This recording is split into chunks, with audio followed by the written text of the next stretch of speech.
Congo Synthèse. La synthèse des infos de la RDC, l'Afrique et le reste du monde. Une seule adresse: www.congosynthèse.com. Hier soir, un des leaders de l'opposition au président Nkurunziza a été assassiné. De quoi nourrir la contestation. De nouveaux appels à manifester ont été lancés et on s'attend à un regain de tension ces prochains jours. Aline Delvoye. L'émotion est vive devant la maison de Zedi Ferroudi. Ce matin, ses proches attendaient la levée de corps avant les funérailles. Hier, le président de l'UPD, l'un des partis d'opposition, rentrait chez lui avec ses gardes du corps lorsqu'il a été attaqué par un commando en voiture. Zedi Ferroudi et le chargé de sa sécurité ont été abattus de plusieurs balles. J'étais à 10-15 mètres de là quand j'ai entendu des coups de feu.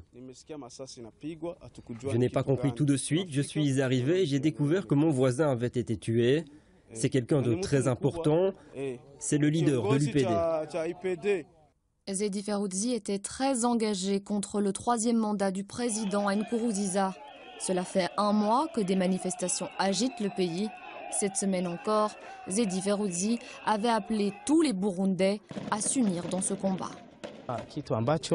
Il y avait des militaires ici, mais ils n'ont rien fait pour aider.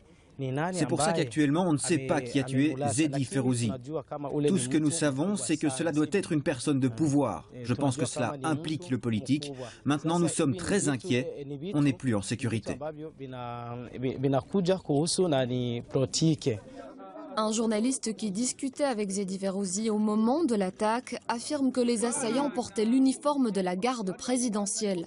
Le président a immédiatement démenti cette accusation. Ce matin, les funérailles du leader politique se sont déroulées dans un calme relatif, mais des manifestations sous haute tension sont annoncées demain à Bujumbura.